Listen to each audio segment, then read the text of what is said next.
This is Rating Descending, where we watch IMDb's Worst 250 so you don't have to. My name is Abigail Ward. And I'm Michelle St. Clair. And tonight, we're watching Spice World. World-famous pop group The Spice Girls zip around London in their luxurious double-decker tour bus, having various adventures and performing for their fans. Let's watch.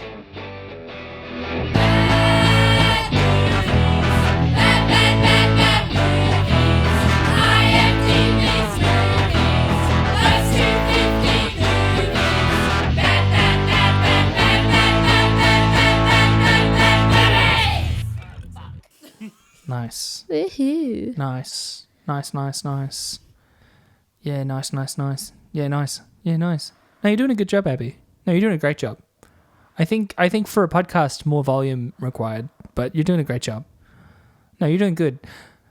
So, for the listeners at home, Abby was looking all around the room. Now she's continuing to just sort of look all around the room furtively, up and down. Yeah, you don't have to know what you say. Just speak your heart. Speak your truth. For truth. Get amongst it, Abigail. Get amongst it. We can talk about anything. We can talk about music. We can talk about art. I don't like any of those. Oh, guess what I'm watching at the moment? I couldn't. Michelle, right now, Claude and I are doing a rewatch of Game of Thrones. Well, Claude's never seen it. Oh, of course you did mention this. Yes. Claude's never seen it. I've obviously seen it. And I was really hesitant to go back to it just because I remember how annoyed a lot of the treatment of women in that show always made me. And it still makes me annoyed. Like, you're watching it and then this poor fucking woman that should be getting paid more. Yeah. I'm still cranky about it. There's just this random bit where, like, all of a sudden they'll be like, and they'll have to disrobe. And the various stories of how many women felt fucking disrespected, uncomfortable, and like the stories of Emilia Clarke crying through season 1. I always think about that time that we watched through season 5 and skipped every sex scene. Because we wanted to see if it took away. There was one scene we were watching yesterday where it's like, I think it's like Sir Loris is having like, just like, I think he's just like having sex with a page boy or something. And he's working for Baelish. And spoilers. And it's just a brief scene, but really it was just to establish that they'd had sex. But it was also just to show off this guy's cock and his bum. And I was like, Claude was like, did we find out anything in that scene? And I was like, just that they had sex. And he was like, right. And I was like, it's so necessary, obviously. But it still makes me roll my eyes. And I'm still outraged that people, I feel like years ago when I used to complain about it, people would be like, oh my God, you're such a prude, blah, blah, blah. And I'm like, no, it's also that these women don't want to do it. Yeah. And you're trying to convince yourself that it's somehow sex posy or empowering that women have to get their tits out. But in this case, it wasn't. Most of them didn't want to. I love a good sex scene. What I don't like is an exploitative scene. I like an intimate sex scene. I like it. I like seeing people, like, you know, if it's establishing that they've had a physical connection, whatever. I want to see people getting steamy and boning down. Yeah, but like the sex scene in Crossroads was so cute. So cute. Such a great sex scene. But barely a sex scene, I suppose. But this is just gratuitous, and it's quite, they use a lot of women that are sex workers, which makes you feel like it's almost less, like it's obviously nothing against sex workers. It's more like, if you have to pull in sex workers to do these roles, maybe you're pushing it too far. Genuinely. Yeah. If a lot of actresses don't feel comfortable doing it, maybe consider how far you're pushing the scene. Yeah, and also just what the function of the scene is. Because that was what made it feel gratuitous in Game of Thrones, is that it would often be this like thing added on top of the scene rather than an actual thematic part of the scene. Well, the dumbest fucking scene, in my opinion, is when Baelish in season 2 is explaining his love for Catelyn, and he makes Roz and that woman, they're like, she's like, you know, flips her over and she like fucks her with her fingers from behind, and it's just softcore porn. It is. While he's talking about his love for Catelyn, and I was like, it's actually, it embarrasses me. I'm like, you're not just talking down to me, but you're making me despise the men that enjoy this stuff, because I think so lowly of them for it. This is so stupid. Well, especially because I really liked Roz as a character. Yeah, she half the time was it like this really great character in these cool scenes, and then the other half of the time was just like shunted into a scene like that. And I'm like, that's actually use the character, man. And also, like, you're making it impossible for me to ever watch this with my mom. So fuck you, you know? It's so weird. It's just, I've never seen any show take it that far. And it still enrages me, because I'm like, it was a lot of men behind these series of decisions, and it was at a lot of women's expense. I've heard in House of the Dragon it's different. I haven't watched it yet. That's good. That's good. I've heard it's, not that there's necessarily even less sucking and fucking, but that the sucking and fucking is more part of the story instead of just a thing that's happening in the scene. I think like what are the names? David Benioff and JB Weiss or DB Weiss? DB Weiss, because they're DB both named David. Yeah, DB Weiss, I think it was. Well, one of them. Apparently they were behind the camera during one of the sex scenes in season 1 with Emilia Clarke and Jason Momoa. And they were like, Jason, take off like your, the shield over his dick. What? In the middle of the scene. He was like, no. And they're like, take it off, Momoa. And he was like, no. And then he, like, afterwards, he was like to them, like, what the fuck? Like, weird. She wasn't ready for that. I didn't want to do it. I have a wife. She wouldn't be happy with that. Like, he was like, I'm not going to do that. And apparently Emilia Clarke said later, she was like, the only person that made me feel comfortable was Jason Momoa. Man, D&D are weird. They're weird guys. They are weird guys. Anyway, apart from all that, it's so fun rewatching it. Yeah? Well, because outside of that, it's a great show. It's such a good show. It's and like, really good. At first I was like, oh yeah, Game of Thrones. I've seen it so much. Like, I guess we can rewatch it. We were so into it back in the day. Because we were so into it. And I kind of thought, oh, do I have to watch it because I've seen it so much? But then I realized I haven't really touched it since it finished. And it's so good being able to binge it because I was waiting for the increments every fucking year. And now I can just do it. I can smash through it. My housemate's been watching House of the Dragon. And so does it's been look good? It does. I'm curious about it now. When the first season came out, I was like, people had said it was good, but I was like, I don't know if I'm ready yet to dive back in. I don't know if I'm like willing to put myself back in the universe. I saw one episode of season 2 because it was on while I was there, and I was like, oh, I really want to dive back in. Yeah. I think it's time. I think you're right doing this rewatch. I might do it too. It feels like time. It's great. It's not like, in a sense, it's weirdly comforting because I've seen it so much and I'm so familiar with it. But there's also things that I'm picking up on that I never picked up on the first time, and things that make more sense because I'm watching everything together and binging it and not waiting like full weeks between episodes while it came out. I feel like as well, the rewatch is where you start to notice the smaller characters, like Ned Stark's assistant guy, whose name I forget, and Roz and stuff. Right at the beginning. Starts with a J, like Jory or something. I don't know. It's a regular name but spelt weird. Yeah. That's always their names. Yeah. It's really good. It really fucking holds up, and I'm keen for season 4 because I remember season 4 was my favorite because the Martells were introduced. Yeah. 3 and 4 were just this flash in the pan, like perfection. So good. 3 is fantastic. Fantastic. It's really funny with Claude because, he doesn't listen to this podcast, so I can talk about this. Sure. He has never seen it, so he's like, I've heard about the Red Wedding, and I'm like, oh, okay. And he was like, I don't know what happens in it, but I know that there's a red wedding and everyone's obsessed with it. And I was like, yeah. And in season 3, they do this clever thing that I never picked up on, but I have now because I know that Claude is looking for what the red wedding could be. Yeah. They keep talking about the wedding between Joffrey and Marjorie coming up. And he really thinks it's going to be that. He's like, oh, well, that's the red wedding. And I'm like...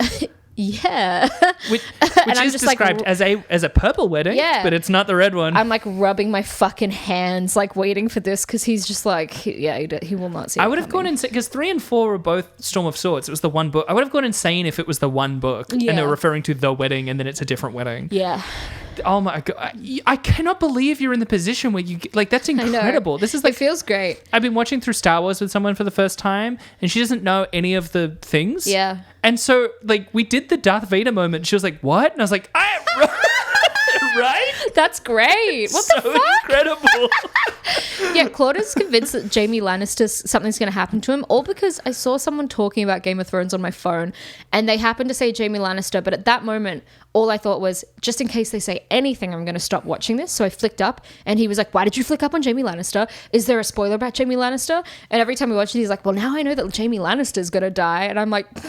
You're so off. So off. You're like, and I love watching it. It makes I feel so superior. Yeah. But the Red Wedding were like one episode away from it. Oh my. Oh my. I know. What are you doing here? Go home. Watch it. And he's working so much this week, but I was like, please come home and watch Game of Thrones. Oh my God, I'm going insane hearing about this. I know. You have to text me. Fucking licking my fucking lips. Holy shit. And then remembering how good the finale of season 4 is as well. Oh my God, yes. When like Tyrion kills Tywin and flees to Bravos. There's so many things that happened at the end of season 4 that is a complete shift in the show. It's the midpoint of the show. And of the series as well. If it's meant to be 7 books at the end of book 3, like that's the midpoint. And I'm excited to see Oberyn as well. Yes. Oberon. It's role so good. It has made Pedro Pascal, like next year he's going to be in 3 blockbusters that are released at the same time. And it's because he was so fucking good good in Game of Thrones. It's just because he was so good in one season of Game of Thrones. And that's the thing. As much as like the gratuitous like sex and nudity against a lot of women's wants makes me roll my eyes, I'm like, it's so fucking good. Yeah. I can get through it. It is crazy to think that's how good Pedro Pascal is, because like Emilia Clarke and Kit Harington were pretty good the whole time, and they have not managed to be in blockbusters. Yeah, what Pedro happened Pascal to Kit came out of Harington? nowhere. Well, he was in the Pompeii and a couple other action movies that were not great, and they were like, Clarke has been in a few rom-coms. Yeah, she hasn't forged a really good career yet. It's hard to tell if it's because of like, I'm not interested in being an A-lister, totally get it. Or if it's not knowing how to craft your... Like, when you're that successful, you need to have a persona rather than just doing all the roles. She seems like a lovely girl, but I'll be honest, I don't think she's a very good actress. She does the same delivery every time of, I am the Khaleesi. I am the mother of dragons. Yeah. I don't care what you say. And I'm like, every time, same delivery. She has two faces. She does. And you're right, all eyebrows. Sometimes her eyebrows distract me. I'm like, how did they make that shape? She's beautiful, but her eyebrows they do a lot of work for her. Yeah. Yeah. They do a lot of work for her. They should be paid interns. Because we don't believe in unpaid interns. No. Oh my God. Unpaid intern. Jesus. Somebody pay those eyebrows. Well, speaking of absolutely nothing in common with the Spice World, this week we watched Spice World. Nice. Wow. Very nice. So we mentioned it briefly end of last week, but what's your Spice Girls relation before this movie? Spice Girls was a bit too early for me. Yeah. We were both born, you were 94, I was 95. Yeah. And the Spice Girls like really started peaking in 96, 97, 98, which meant that we were just a bit too late for it, I reckon. And I wasn't a massive Spice Girls fan when I was a kid. I missed the boat. I was more of a Britney girl. I was an Avril girl. Totally. I was a Hilary Duff girl. Yeah. But I wish I was a Spice Girls girl, because every time I hear a Spice Girls song, I'm like, fuck, it is like really fun music. Yeah. I knew about them, and I know a lot about them, but this film made me understand who they are as people and as their archetypes. So watching this movie gave me a whole new appreciation of the Spice Girls I've never, ever had. Totally. I loved it. I loved this movie. I really had a good time too. Similarly, like, it's a little too early for us. We're a little too late born, just because, when we were 5, which is I think when you start being aware of public culture. It was like 2000 was when I started noticing. Which was when they did their third and last album, Forever, where Jerry wasn't even there. You know? Look at me now. Look at me now, knowing about the Spice Girls. I know. So like I didn't realize how little I had actually listened to many of their songs beyond the Stop. Just because whenever there's a clip that gets played of the Spice Girls, it's the same clip of Stop from the music video. You mean like, stop right now. Thank you very much. Need somebody with a human touch. Which I think it's a perfectly fine song, but I think it's not representative of aspects of the Spice Girls that I really like. Well, obviously you also don't want to be. Well, yeah, I know Wannabe. Everyone knows. Yeah, everyone knows. I know Wannabe and I know To Become One because it's one of those. I think there's 12 songs I would say that you repeatedly sing all the time for very little reason. And To Become One is one of those songs. It is. And you know why? It's because of Vicar of Dibley. Oh, of course it is. When Alice and Hugo get married, I'm pretty sure they play When To Become One. I didn't even know that was a Spice Girls song until... Because... After this, I had such a good time that I listened to their main 2 albums. Same. And I was like, I like this. Fuck, I forgot how good this is. And like the Come On, I'm a Leader. You know that song that they did in the movie? Oh, like, yes. I'm a leader. I'm a girl leader or whatever. It's really catchy and really fun. And I was like, that's actually such a fucking sick song. I kind of dug even like the song at the very beginning. Yeah. Which one was that? Too Much. Yeah. I really dug that. Yeah. Because here's the thing. I mentioned a lot last week. I don't really care for a lot of pop. And it's mostly not from a judgment. Like, I think when some people say they don't like pop, they're like, it's generic. And I'm like, I don't know. Like, I like a lot of music that is arguably still following a formula. Like a lot of 90s alt rock or even like 60s French music that I like, it's still following a formula. The formulaicness of it doesn't bother me. It's partly aesthetic. I don't like the sound of a lot of pop vocals. It genuinely kind of annoys me and grates on me. And so like a lot of pop, I'm like, I get that this is good. I don't like it. And then I can discern between that and bad pop.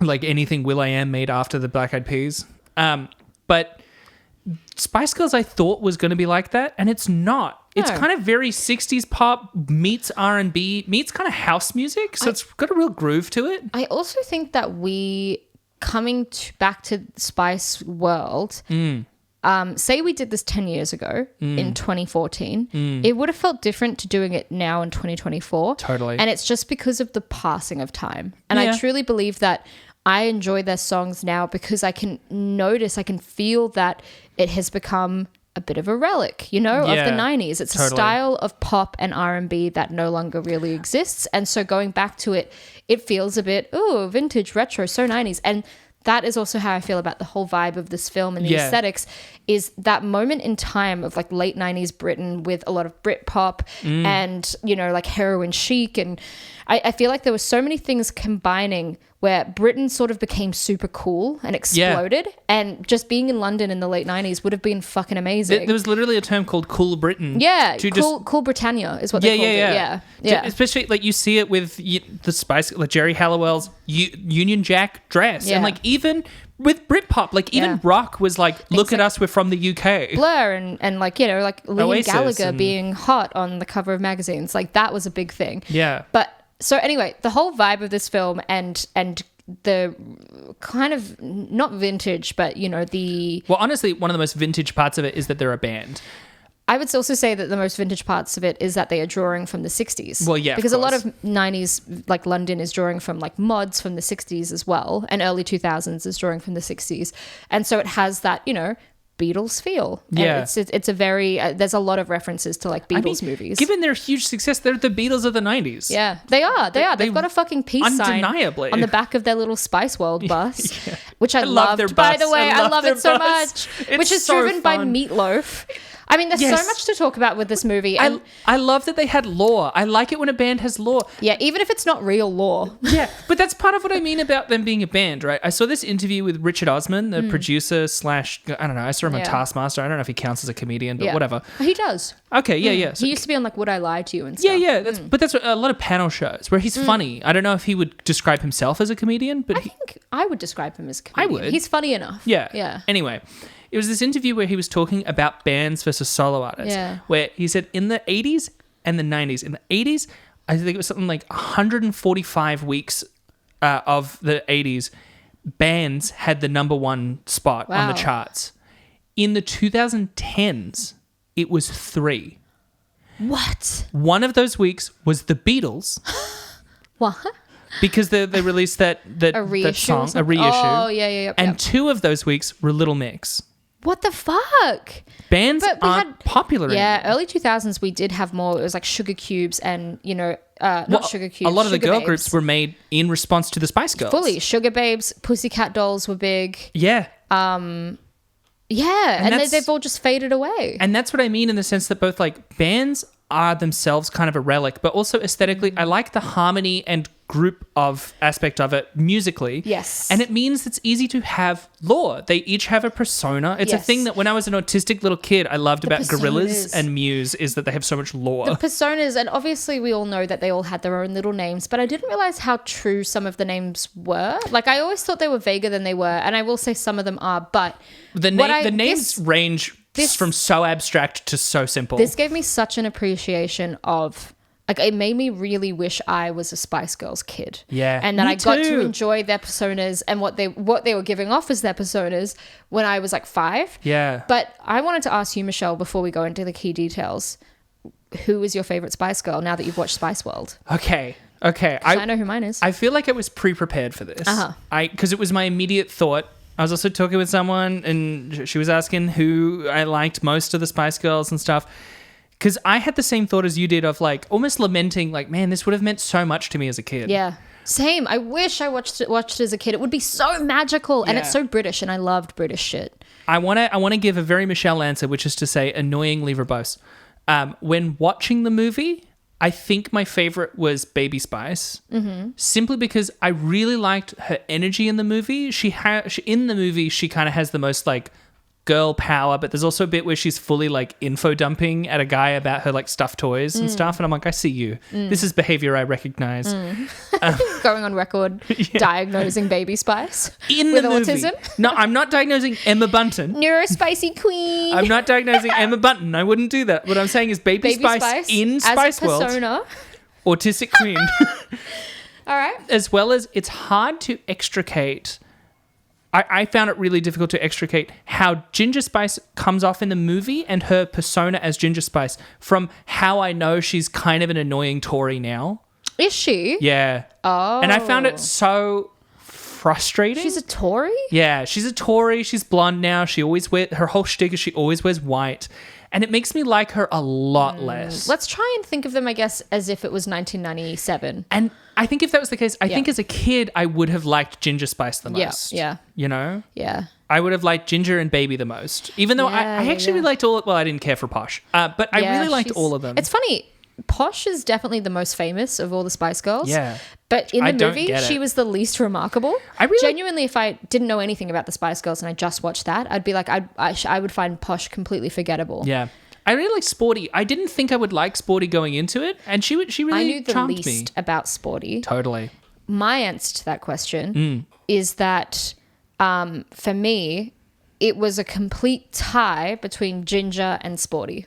Yeah, that's a good answer. The butch energy of Sporty. Totally. And I was like, look, if I was like a girl and I'd watched this as a kid, when I grew up a bit more, I'd realize I had a crush on Sporty. Totally. Like I would probably because I just loved her kind of mask energy. I loved her tattoo around her arm. Yeah, her being a bit chavvy. Her chavvy look is so fucking good. It also like you can't get away with having Posh Spice if you don't have Sporty. Exactly. Right? And what I liked in the movie, this is kind of lame, is that they did have like Sporty did have really different energy to the rest of the group, and so did Posh.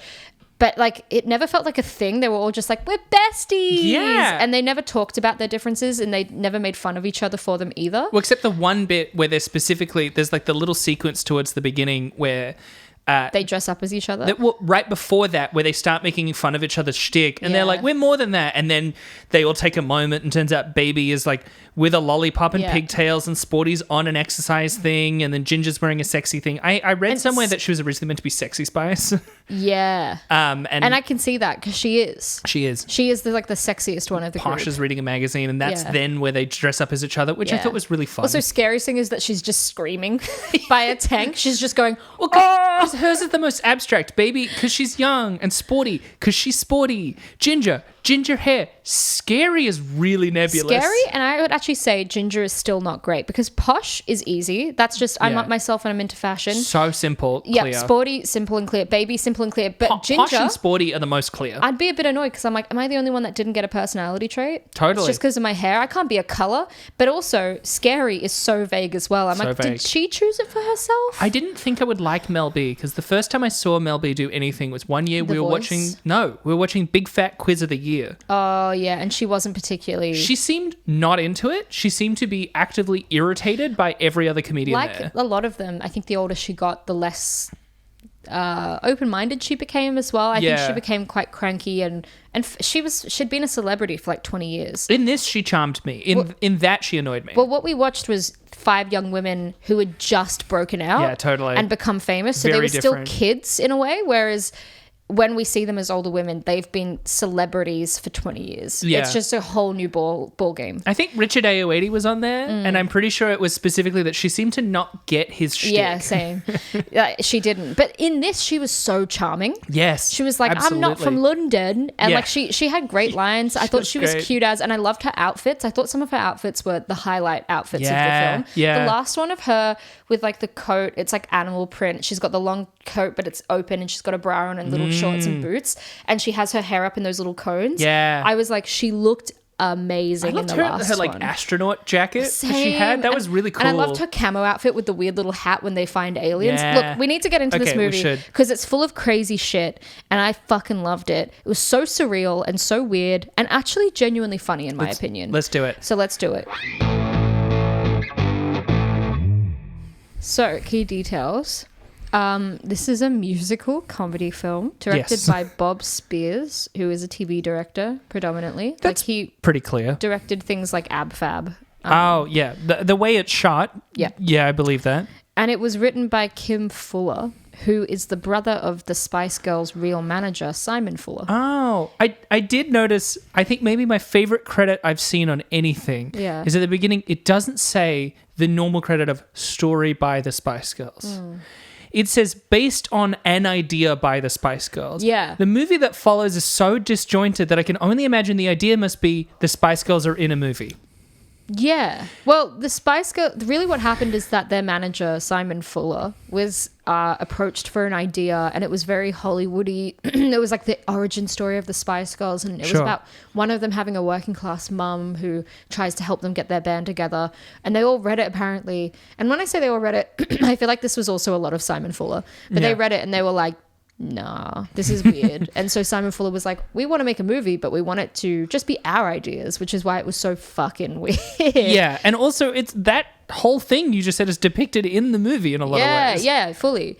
And so also this, it must be noted as well that the Spice Girls broke out in 1996 with Wannabe. Yeah. And in 1998, Ginger Spice left the group. Yes. Which means they really had 2 years of massive commercial success together. 2 years. Yeah. And this film was made right in the middle of it all. And in fact, 5 months after this came out, Ginger left the group. It's crazy that it was just this 2 years. Well, that's the thing. Imagine how busy they were and how much was going on. They were touring like worldwide. They were making their second album. They were going to lots of interviews and conferences. And then they also released this movie. So there was a lot happening. By the way, what I heard is that she specifically left without telling the others on Mel B's birthday. Crazy.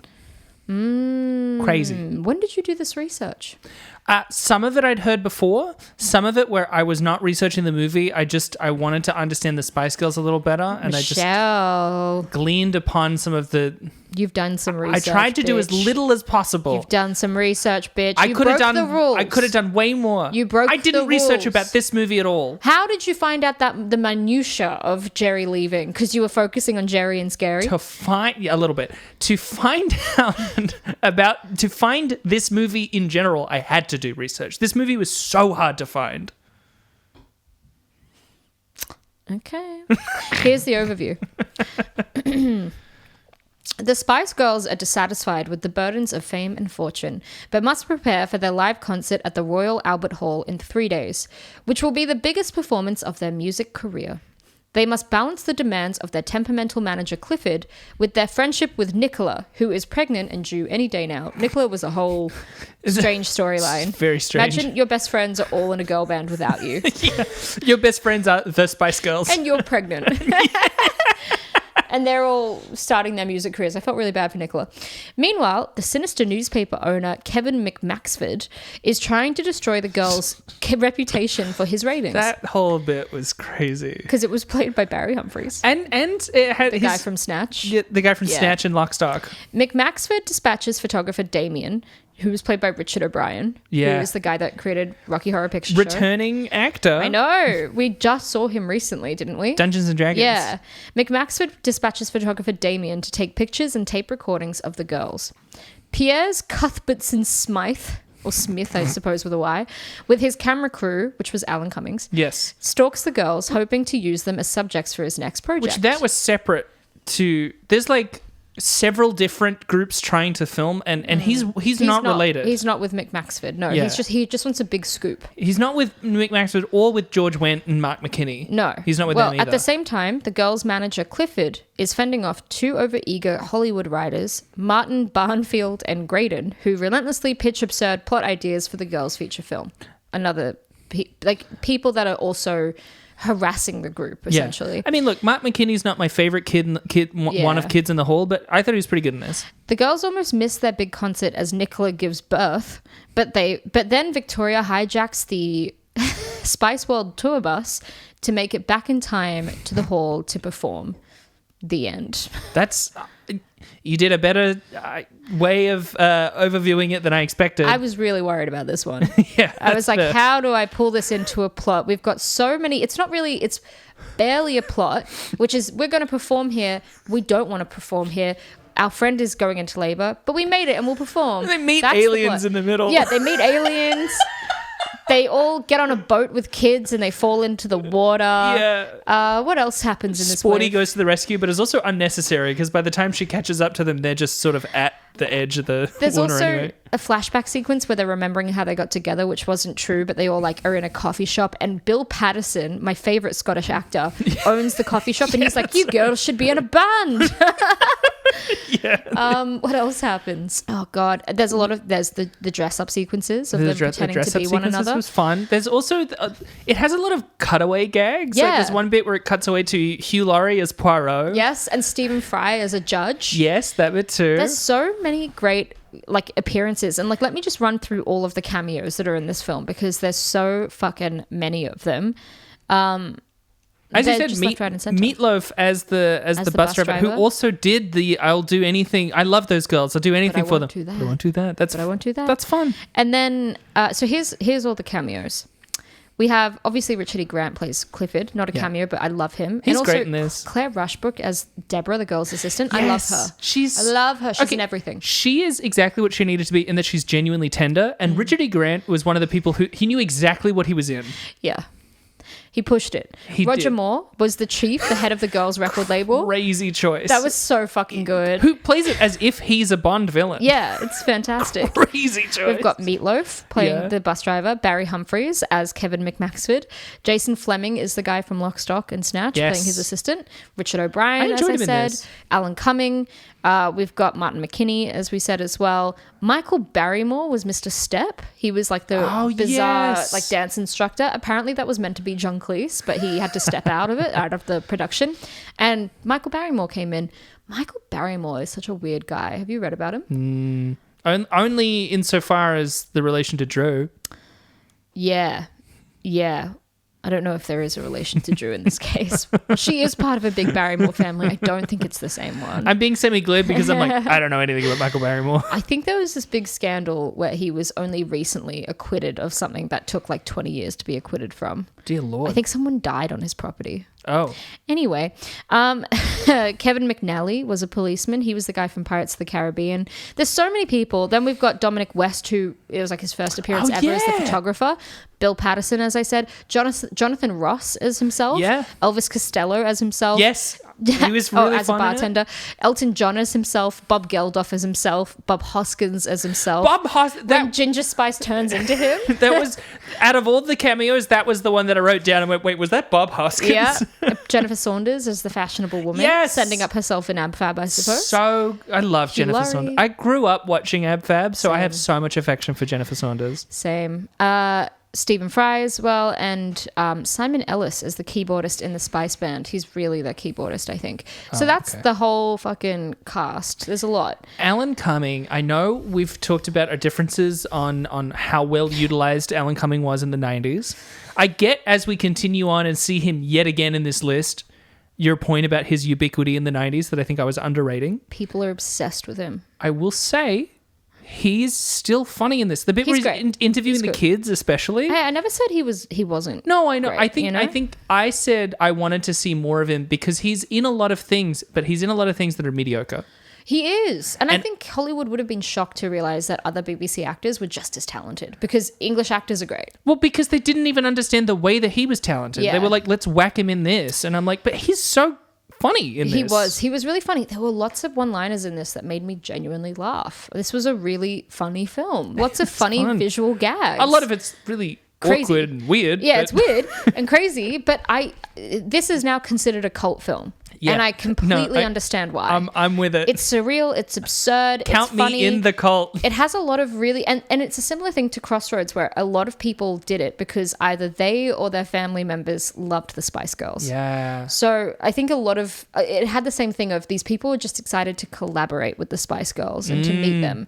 And I just think it was this really amazing film stuck in time, stuck in a 2-year period that was fleeting for them. Yeah. I didn't realize how minuscule the time they were all together but also how massive they were. Exactly. Weren't they like number one in both the US and the UK? They were sensations. They were like the Beatles, but imagine the Beatles were gone in 2 years. I mean, because they were still around after Jerry left for a few years. But once the core, like one of the core people leaves, I feel like it's a shadow. Especially from what I understand, and this is, again, not from research, but from other things, Ginger was the face of the Spice Girls. And you can see in that she's still a great singer, but she's probably the least strong. Like Mel C is kind of clearly almost like the lead. She is the best singer. Yeah, out of absolutely. all of them. I didn't realize Sporty Spice was the best singer because she gets the least fucking, But she does like all the lead melodies and all the little runaway She's bits. known to have the most unique voice out of all of them. But you're right, Ginger Spice she had the most iconic outfits. She was usually in the center as well. And she was the most distinct visually out of them as well. And apparently she wrote the lyrics. Really? Yeah, she wrote all the lyrics. Yeah, the Union Jack dress. She had the most iconic Chronically looks. allergic to wearing a dress that is long enough to cover her underwear. Yep. A very Sabrina Carpenter of her. Very. They also very much put Emma Bunton in a lot of... What I loved is they always put her in heels that were so thick because it made them all the same height. Yeah. And I was like, that's so funny to make Poor them little all baby the same Spice. I think also with Jerry, she was the oldest of them. And I wonder if that just made her naturally the leader in a sense. She was like 24. Think about this. Think about how young they all were. She was 24 when this was filmed. Her 25th birthday was like the day after they wrapped How did they filming. get together? Well, See, this is what I didn't. They actually got together because some management company were looking to put a girl band together. Wow. So they held a bunch of auditions, and at first Baby Spice wasn't part of their group. Oh. So they had cast a different woman to be a different Spice. I think next to Mel C, she's probably the next best. Like she's got a really nice like melodic voice. Yeah. So it was 5 of them without Baby, and they were all signed together, and I think they were all under a different name, like Tempo or something. And then sucks. I know, and then they went to a new management team, changed to their name, assumed they're like personas as the Spice Girls, and they came out with Wannabe. So they were really pushed together by a management team. Crazy that they're such good friends. But it's like One Direction in a sense, there were lots of people at play being like, we could make something out of these people. But that's what makes the Spice Girls feel different to me. From my perception, I'm talking as someone who is not into girl or boy band culture, but who has listened to a lot of them vicariously and known people who are, right? Is that a lot of boy bands, like the Backstreet Boys, for example, a lot of the appeal is like they're so hot. Look at their sex appeal. And a lot of girl bands have a different sort of vibe, but like a big part of the Spice Girls that seems unique and different from a lot of those contemporary groups is that it focuses on their friendship and that they are, all like feminist girl power in this very specific way that seems vastly different than the contemporary appeal of like NSYNC. You know what I mean? Yeah. I don't know. It's just this interesting piece of nuance compared to, say, One Direction, where like One Direction is a band that whenever I listen to, I'm like, to me, they feel crammed together. They feel like 5 people that they've gone, you're in a band now. I think it's just the people did a really good job. They did a good you to say, hey, this girl isn't working. We need a new girl. And they put in Baby Spice. And I think she really completed the look. Spice Girls even had a Pete Best. Yeah. Yeah. But that's the thing. Yeah. They had such great synergy with each other. And you could tell that they really had special connections with everyone. Apparently, Jerry and Posh knew each other before they were pushed together because they both auditioned for the movie Tank Girl. Yeah. Oh my God, I love that movie because it's so weird. That's insane. There's a world in which Jerry Halliwell was in fucking Tank Girl. I find that funny because Posh Spice, out of the 5 of them, she was the worst actress. Yeah. By far, in my opinion. Oh, that's why she didn't get the role. Well, and that's why I think she had the least lines. I feel like she struggled to get them out. I was like, how are you the most successful Spice Girl? You were literally the most boring out of the 5 of them. It's crazy to think that when she married David Beckham was punching up. Yeah. Right? Apparently, what I read is that David Beckham first noticed her on I think in the music video for one of their songs where she's wearing a cat suit. Oh, sure. And they're all wearing like black latex, but she's in like probably, I don't know what he probably considered the classiest of them all, but it was like from top to bottom, like a latex cat suit essentially. Oh, wow. With the arms off. It's pretty hot. And I think he was just like, and he sorted her out. And I get it, man. He was a footballer. He could do whatever he wanted. Didn't he have a doco where there was a bit, because I know there's that one bit where she tries to claim that she was middle class and then David Beckham. And he's like, tell the truth. What? It's the fucking goal. She's most famously known as Posh Spice. Where do you get off trying to go you're middle class? Fucking at least Mel C and Mel B are northerners. Yeah. Mel C is from Liverpool and Mel B is from Leeds. Oh. And I need to tell you. Yes, oh my God, please. I can't believe I've waited until now to tell you because I couldn't wait to tell you. I don't know if you know this or not, you must, because you know every part of the Abigail Ward lore. Yeah. But We've known each other a long time. Yeah. Well, Mel B infamously moved to Sydney to live while she filmed The Voice here. She was a voice judge. Oh. So she was living in Sydney in like 2011 or 10 or 12, somewhere around that. It was late in high school. Her daughter, the daughter that she had a year after filming Spice World. Oh, wow. She and Victoria Beckham both had a daughter together? Yeah, I wish. They both had children a year after Spice World, which is crazy. They were so young. But Mel B moved to Australia and her daughter had to go to high school, and she wanted to go to the only public high school in the eastern suburbs, which was my high school. I didn't know this at all. Did you not? I didn't know this at all. Mel B went to my high school. Or her daughter, sorry, went to my high school. Oh my God. Yeah. Lil B. And so we used to all be like, oh my God, is Mel B going to come like pick her up today? We never Holy saw Mel B, shit. but we would always be like, we knew who her daughter was. She was a few years below us. And so we always used to be like, oh my God, is she going to like come and pick her up? And would like look out for her, but no one ever saw her. But then other kids would claim they had seen her. Wow. So yeah, I find it really interesting that she wanted to go to the only public school in the area. I'm sure that Mel B found like a nice mansion in Bondi or Vaucluse to set up. Maybe she's just confused because in the UK, public schools are their private schools. Yeah, maybe. Maybe she was just confused. And she's like, I want to make sure I'm going to the most public school here. It would have been so difficult.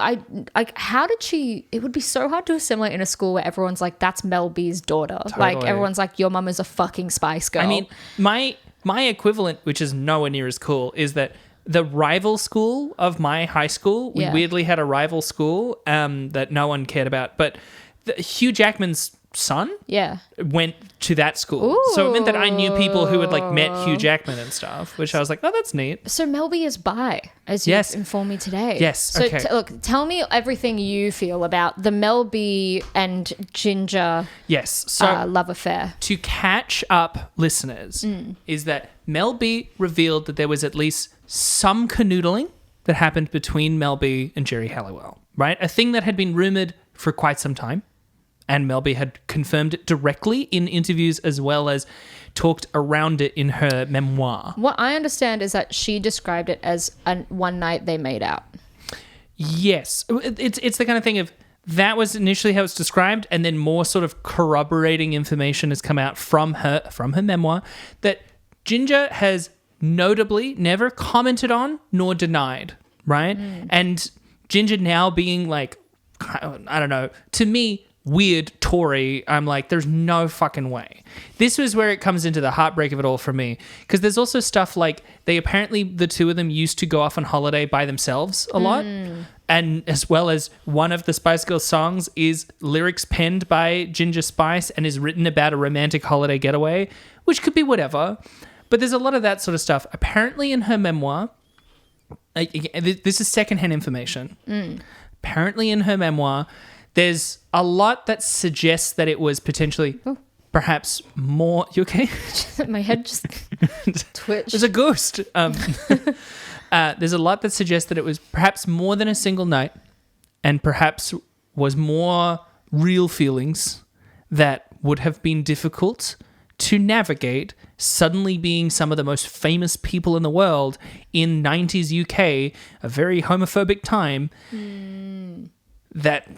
you can so easily see, hey, let's not do this, or I don't know how to navigate this. I've read some different things. Okay. I also read that Mel B, again, I always look for a queer female relationship in anything. It's the 16-year-old in me. I intentionally didn't re-research. In this case, I'm not as excited or convinced, especially because I read that Mel B got together with the guy she ended up having kids with, like her first husband, in like 1997 as well. Sure. And so when Jerry left, Mel B was already like engaged to him. So some people were like, did Jerry leave out of jealousy? Ooh. But Mel B definitely didn't seem romantically invested at all in that. She was very much into this guy she was going to marry. And Jerry, as you say, she seems very conservative. And if there was anything queer, she would never ever talk about it. She allegedly has been very supportive of her queer fans, but it's very different than your own sort of journey. I feel like for me, it read as these two people hooked up one time when they were drunk. And I fully understand people trying to pull as much as they can out of situations. But when I read into it, it didn't seem like a big romance. It seemed like they were really close, but it seemed like something that fizzled really quickly.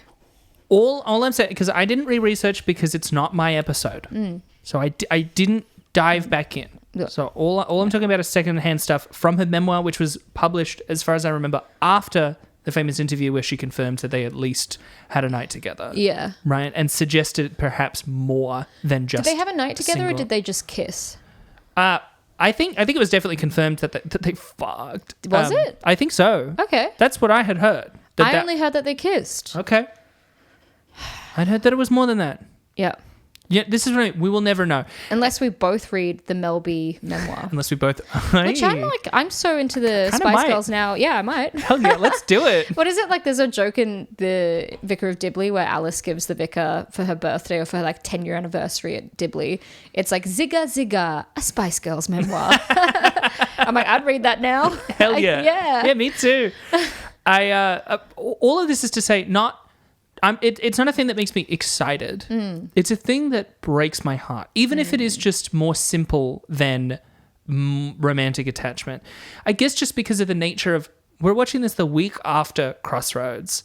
We've had to do so many movies on this list that are like wall-to-wall, like sexual assault, transphobia, homophobia, and here's these two movies back to back about just like young women who then have been a girlhood, and like Britney Spears getting mistreated in the myriad ways that she has.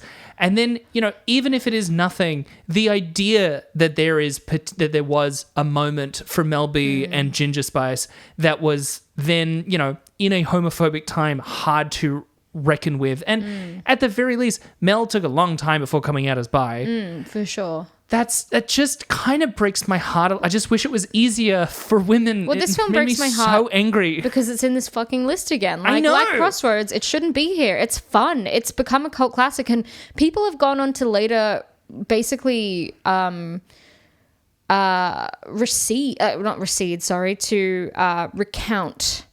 on their initial negative review. A lot of people recant. Thank you. They have said like I basically like years later, 20 years down the line, they're like, oh, actually, I get it. It's a cult film. It's satire. It's absurd. Yeah. Initially, they were doing what people did to Britney Spears and Crossroads, saying they're just fucking hopeless, talentless hacks and they're fucking annoying young women. Yeah. It truly... When I read critic reviews and I read user reviews, that is the sentiment. The Spice Girls are so annoying. It's just the Spice Girls. People only watch this for the Spice Girls. This is such shit because it's the Spice Girls. This is what I mean. You know what? They all came across in the film as really funny, really smart. I was really impressed by how natural they all seemed to act in the film because they clearly know each other so well. They were able to improv with each other. But in that final scene, there's a final scene where it's like during the credits and it's very meta.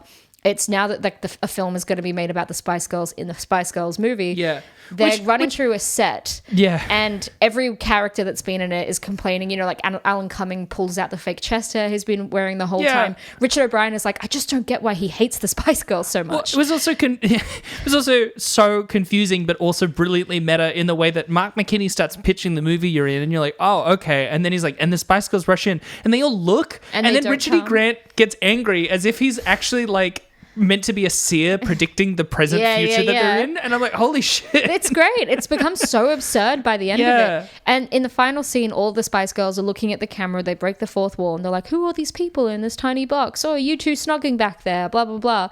But I was really impressed by, clearly that had to be scripted because it ends with a bomb going off. They're all, and I realized it wasn't improv, it was scripted, but I was really impressed by their performance. So I'm calling bullshit. And anyone that says it's bad because the Spice Girls were in it, they were the best bit of it. Yeah. Because it was the Spice Girls. I don't know. It was this thing of realizing this moment of female empowerment, especially, as a trans person feeling so disconnected from my womanhood as a kid. I'm like, lamenting, screaming into the void at the way that these women were mistreated. fully. Again, it's just a repeat of Crossroads. Yeah. It's like, why is this in the fucking list? And why is Rock and Roll High School not on the list? And compared to some of the other, like some of the stuff we have coming up and some of the stuff we've had before, compared to the fucking Human Centipede, like, are you kidding me? Really? This is lower. Yeah. Are you kidding me? Yeah. This is lower than God's Not Dead. Oh my God! Think of how long ago that was. That was 3 on the list. Are you kidding me? It's fucked. The first thing we had was Nothing to Lose. Yeah, this is Brazilian lower than that? evangelicals propaganda film. What the fuck are you talking It's about? bullshit. It's young women having a good time being goofy and doing surreal bits, and people fucking hated it. Oh my God. And it's because it was the same thing of like, you know, how people shat on Britney Spears as soon as she came out because she appealed to young girls, and people shat on the Spice Girls. They hated Wannabe. You know, these like young men being like, fucking Spice Girls, fucking pop bullshit. Yeah. Then they come out with a film, and as you say, it's this immediate reaction of anger. Well, I don't like that. So why do other people like that? It's this fucking like animal response in their brain that they've trained towards anything that young girls like. And yeah, and frankly, that's the thing. It is targeted to young women. Yeah. Young women. Lots of children. Lots of children. So if you were a Spice Girl, what spice would you be? I asked Claude this. Oh. I said to him last night, I was like, what spice do you think I would be if I was a Spice Girl? And he said I would be Stinky Spice. Well, that's deserved. What spice would you Don't be? stick your finger in your belly button and smell it so much if you don't want to be Stinky Spice. I don't remember if the audience know that about me, but I don't want them to. Well, it's too late now.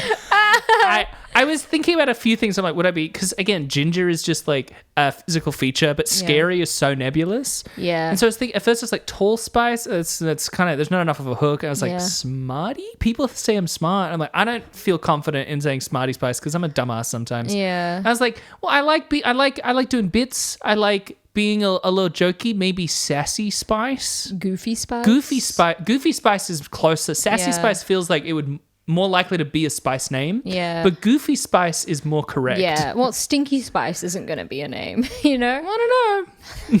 Stinky and scary. Stinky and scary. Don't want to get us together. We couldn't be stinky. No, I like the idea that we're pitching ourselves. We're stinky and sassy. I can't believe I'm Stinky Spice. I was like, what? Or Silly Spice? Silly Spice. You'd be Silly Spice. Stinky and silly. That's us, baby. High five.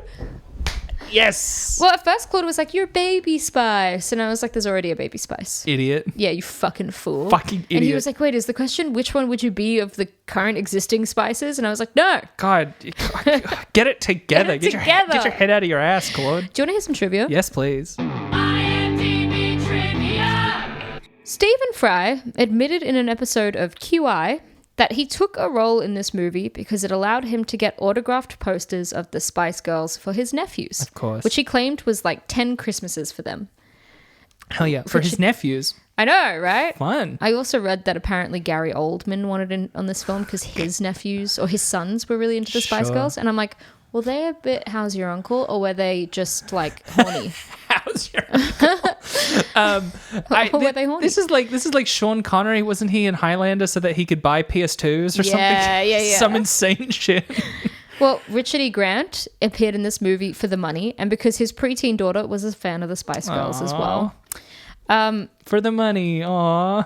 And apparently, although he played a fictional manager, Richard E. Grant himself presented the Spice Girls on stage when they had their long-awaited reunion in 2007. Oh, that's cute. I heard they did a ballad. That's a bad choice for a reunion. Bad choice as well.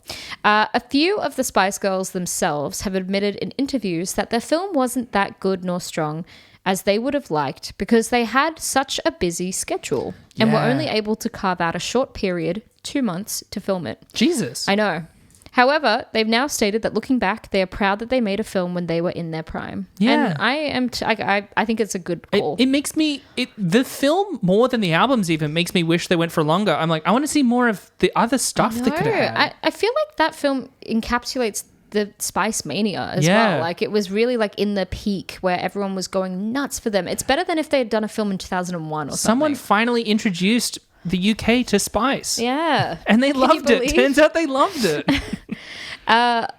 Sir Roger Moore was highly appreciative of Richard E. Grant for showing up on set on his day off to feed Roger Moore lines during their telephone conversation.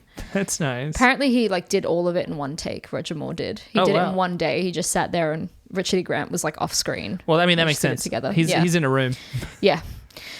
When the Spice Girls visit a boy at the hospital, Victoria suggests to Jerry that she should try taking her top off. The What? line was written as a nod to Jerry Halliwell because Halliwell was a model who posed naked for photo shoots prior to becoming a Spice Girl. Oh, whoa. Which is why they wanted to call her Sexy Spice. Oh, of course. Yeah. I actually think Sexy Spice would make more sense than Ginger. I do think like mid-90s UK, I don't know. It's a bit too risque for like a group for like young children as well. Yeah. Which I think they were smart enough to realize. For young children, but young children I think they were smart enough to realize that it would eventually be for young children. It's something that I think is like Lil Nas X and Chappell Roan have been really good at tapping into in the last few years of like, if you make pop really fun, children really like it. Yeah. And that means you have like 5-year-olds who are really into your music. And that's both really nourishing as well as really good for your career and brand. But with Chappell Roan, I reckon it's not as accessible in a sense. Chappell Roan's too risque. I've heard a lot of kids really like, because it's like casual. Knee deep maybe not in casual. The passenger seat and you're eating me out. But that's the thing, things like Red Wine Supernova and Pink Pony Club, like you don't process the... I want to fuck you, baby. I will because I really want to. I'm saying I've heard kids She says like her music is risque on purpose. I'm not saying the kids are processing or should be swearing. I'm saying the kids like it. Yeah. Okay? I'm just saying parents probably won't let the kids listen to Chappell Roan. I'm saying the kids do. Yeah. Well, kids will do whatever the fuck they want. That's my point. But I think Spice Girls was very kid-friendly. Yes. Spice up your life. Yeah. The film is considered a cult classic, describing it as a brilliant film, even a master... Who's describing it? People describe it as a brilliant film, even a masterpiece of the parody genre that mocks both the star system and cliches of cinema, while giving many winks to popular culture of the time. In the scene where the Spice Girls jump their bus over the toll bridge, it's not... Yes. I mean, it's the Tower of London, but whatever. Well, it's the bridge. It's the London Bridge. It's the London Bridge. It's the London Bridge. I'm all over the place today. You got it. You're okay, baby. The movie creators made an animated scene of the Spice bus jumping and added recorded vocals of the girl screaming as jumping a vehicle over a bridge is dangerous in real life. No shit. It's also it's a joke in the movie about how expensive it would have been. Is. It's really funny. It's such a funny written trivia. I know. Here's the last piece of trivia. Famed singer Billie Eilish has admitted in interviews that for a while, until 2017, she thought the Spice Girls were a fictional band made for this film. Oh, like Josie and the Pussycats? Like Spinal Tap. Like Spinal Tap? Yeah. She was unaware that they used to be a real band. Do you want to hear some reviews? Yes, please. Poor Billie Eilish. It's really funny because the movie doesn't actually establish their branding very well. Yeah, but I also like that this film points out that they're so fantastical. Yeah. That they could just be made up for a film. They have lore. They have fun. That's my problem with a lot of pop now is that it doesn't have fun. It's too interested in being cool. Where's the fun? It's too interested in going like, yeah, gonna fuck at the club tonight. And I'm like, shut the fuck up. Gonna fuck at the club. The most annoying person in the world is singing this. I don't care about you. Michelle, I want to hear more of that song. I think we got a hit. It's why I like Chappell Roan and I don't care about pop because it's fun. A California king. Okay, here's some reviews. Reviews! The film received generally negative reviews from critics. Film review aggregation website Rotten Tomatoes gave Spice World a rating of 35%. That's not too bad. Compared. The critical consensus reads that Spice World's lack of cohesive plot will likely lose most viewers, but for fans of the titular girl group, there's more than enough fun to be had in the wacky, albeit superficial, whirlwind of adventure. Nice. Here's I've got some good ones. Here's a 10 out of 10 review left by Bevo 13678. Oh my god! Who says Bevo's back! He said, I like the bit where the toilet got blocked on the bus. 10 out of 10. What the? Bevo, I will never understand you. I love you, Bevo. Just in case anyone is listening, we have read reviews from Bevo. I think we counted like 10, 15 times before. He's the best reviewer. He's the best. I mean, who else could come up with that? It's like the drill tweets of IMDb reviews. It's such a treat every That's time the I come most across insane review to give for Spice World. What happens with Bevo every time is that I find his review, I'm like, that's funny. I copy paste it. And only when I'm here and I read the actual name of the reviewer do I realize it's Bevo. We didn't realize until we were like 10 in that he was the same guy. Here's a 10 out of 10 review left by GeoMark9 back in 2006. The review is called Spice Girls Were, Are, and Will Be the Most Successful Female Band. And then instead of an ellipses, there's like 9 asterisk marks. The Spice World movie is a great movie. I think this movie does not deserve to be in the bottom 100 of all movies. Agreed. For the ones who think this movie is rubbish, I would recommend them to watch it again. Come on, all Spice Girls fans. Let's try to remove the Spice World movie from the bottom 100. We can do it. I think the girls should love the Spice Girls because they're feminist, and that's a really good and important thing. My favorite is Emma Bunton. I think she's so sexy. And in the other hand, she's so sweet. I also really like Jerry Halliwell. I like her personality. Did you write this, Michelle? No, I like her personality, and I think she has had a hard life. She deserves to have a good life. I hope the Spice Girls come back together for a 10th year reunion. Does anybody knows how I can contact the Spice Girls? What? If anybody knows, please contact me at geo_9391@hotmail.com. Thanks, Giovanni XX. Hey, Giovanni, if we ever find out how to get in touch with the Spice Girls, we'll Email let us. you know. Email him at geo_9391. And here's my last review. It's a 10 out of 10 review left by Can Hanand Discord 9 called Chill. It's not bad. It's a parody. It's a comedy/parody with smart Easter eggs, wise quotes from the chief. How far would some people go for news pictures? If you see this movie, you will finally find out what Meatloaf won't do for love. It's a comedy/parody with smart Easter eggs, wise quotes from the chief.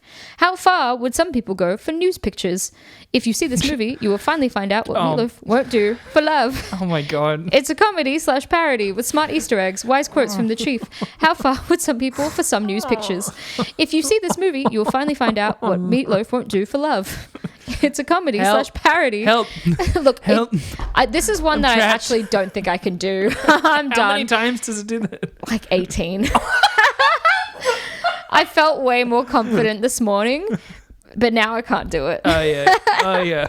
It's too long. Let me tell you right now, baby need a banana. Baby, you need a banana. Well, that was not the Kahana Discord's review, but what's your review, Michelle? Look, it's hard to not compare it to Crossroads because we did it just last week. And there's the similarity of being about pop stars as a vehicle. Well, what do you like more, Crossroads or this? I think... Just to compare it after you said it's hard not to. I think Crossroads, I would say almost like objectively is a better movie because it is a movie. Yeah. And this really barely counts as a movie. But what would you watch again? This. Easy. Yeah. I enjoyed this more too. I enjoyed this more. Yeah. Crossroads made me like Britney Spears, but didn't make me a Britney Spears fan. This has made me a genuine Spice Girls fan. Same. It's made me understand the craze. I was going to say 6, but honestly, I'm going to give it another half for making me... I'm like, I listen to the music of a genre I don't normally care for, and I really enjoyed it. So 6.5. Look, I'll be honest, I'm absolutely going to watch this again at some point. I want to show it to people. Yeah, I had a really fucking fun time. I want to kind of watch it again and see anything I missed because I had such a fun time with it. So I agree. I'm like giving it a fucking 7. Nice. We're doing it. Well, you know what? Fuck it. 7. Yeah, bitch. 7, baby. Yeah. Great film. Great film. I love the Spice Girls now. As good as A Wrinkle in Time, I guess. I think it does the job. Like, I watched the film and it made me want to know more about the Spice Girls. Yeah, because I was fun like, they're all charming. fucking fun and yeah, I had a great... And I love Sporty Spice. She is my favorite. Yeah, that makes sense. She's my favorite. It's just that butch energy. I found it so hard picking because I really liked them all, but I didn't care for Victoria. No, me neither. I love Sporty's like But the rest, I Liverpool. liked all the rest of them. I like Sporty's Liverpool accent as well. Yeah. I don't think Posh was a drag on them. I just didn't care for her as much as the other 4. No, she's fun in the group, but as an individual, I'm like, you're kind of annoying. But I like that they kind of made fun of that too. She was always like in the boot in a camp bad scene where she's in, like everyone else is in fatigues and she's in like a camo dress and just walking next to all the obstacles. She doesn't like getting like, dirty and they fall into the ocean and she's like, this dress is dry clean only. Like she does make a good, character for herself. She's got bits. Yeah, and she's fine to make fun of herself for it as well, totally. which we love. I think all of them, what I liked about all of them is that they were all making fun of themselves in this movie. Totally. It was a great time. You know what else is a great time? Finding us on social media. Yes, because we are queen. so fun to find on social media and so easy as well. We're on Twitter or X at RateDescendPod. We're on TikTok at Rating Descending, and you can email us at ratingdescending@gmail.com. And you know what? If you've done that and you're like, well, we're going to get more of these ladies, huh? You can find me on my own social media on Twitter and Instagram at Michelle.St. Oh, or Letterboxd at M. St. Clair. I forgot that. And we're on YouTube now at Rating Descending. Yeah. Once you've done all that, if you're like, man, I still just want to support these funny ladies, well, you could leave us a review wherever you get your podcast because it really does make a difference. It really does. Well, that was the fucking amazing Spice Girls. Spice World. And Spice Girls. Yeah. What are we watching next week, Silly Spice? Well, Stinky Spice. Next week we are watching Vampires Suck. Oh, man. Sounds bad. We've experienced the highs. Now it's time for the lows. Can't have a rainbow without a bit of rain. The thing I think I'm looking forward to most about finishing this podcast is I want to escape Twilight. Yeah. I need to stop thinking about Twilight. I don't want to know this much about Twilight. Before this podcast, I was blissfully ignorant. I didn't hate it. I just didn't care about it. Yeah, it wasn't in my field. It wasn't in my world. Like, I hadn't had to watch any Twilight. I wish people hated it less so that it was less in my face. I know, it's always there. Stop hating it. And it's like not fun to make fun of anymore. No, it's trite. It's done. Although this film came out ages ago, didn't it? Yeah, but... All right, well, guess we're doing that. See you then. How good. Bye. Bye.